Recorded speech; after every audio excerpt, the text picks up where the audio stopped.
Барселона өнөөдөр Шахтёртой хийх шүгээн 8-ийн эхний тоглолтын өмнө өөрсдийн алдарт Nou Camp цэнгэлдэхтэй бэлтгэл хийлээ. Тэдний өрсөлдөгч Шахтёрын хувьд аваргуудын лигт хийсэн сүүлийн 5 тоглолтод ялалт байгуулад байгаа.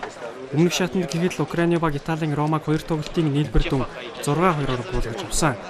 Мөн тэд лигтээ удаах багаас 12 оноогоор тасарсан байдалтай дөрвөлж байгаа. 2009 оны UEFA-гийн цомын аварга Шахтёр өмнө нь Camp Nou-д ялалт байгуулж байсан. Тэд 2008 онд Барсаг талбайд ирнэ 3-2-оор ялж байсан байдаг. Бид өрсөлдөгчийнхөө эсрэг яаж тоглохоо маш сайн мэдэж байгаа. Тэдний бүрэлдэхүүнд олон сайн тоглогчид байгаа. Бид ч тэдний эсрэг нэлээд хэдэн удаа тоглож байсан. Тэдэнтэй хийсэн тоглолт бүр хүнд байсан ирсэн. Украины аваргууд түүхэнд анхад аваргуудын лигийн шүгээн амжилтсан. Тэдний санхүүгийн нөхцөл байдалч нэлээд дээрдэж Донбасс арена хэмээх орчин үеийн цэнгэлдэхтэй болсон.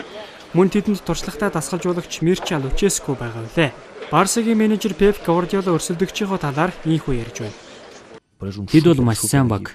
Тэд маш хурдтай, бас хамгаалалт сайтай. Хэрвээ тэд ямар нэг отон тоглолтгүй хаалгач эсрэг гарвал ямар ч асуудалгүй түүнийгээ гол болгодог. Тэд яг л аратан шиг цогтөг. Тийм ээ. Тэд үнэхээр сайн. Одоогийн байдлаар бол тэд Европын тавцанд өөрсдийгөө бүрэн утгаар нь харуулж байна. Бас тэдэнд туршлагатай дасгалжуулагч байна. Энэ баг ер нь л гайхалтай. Барселонач сүүлийн үед муугүй байгаа бөгөөд бэртэл гэмтлийн асуудлууд ч цэгцэрч байна. Гэхдээ Мессигийн хувьд Арсеналтай хийсэн хариу тоглолтоос хойш гоолдоогүй явна.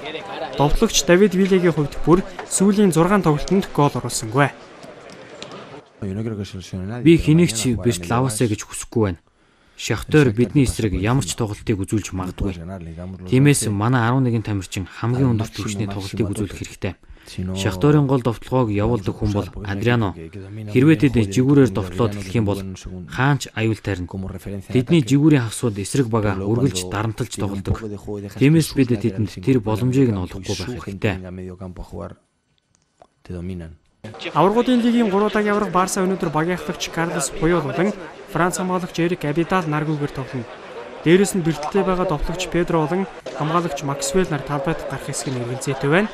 За харин зочин баг Шахтёрын довтлооны хослол болох Луис Адриано болон Эдуардо нар аль аль нь энэ өндрлийн аваргуудын лигт 4 голыг оруулаад байгаа.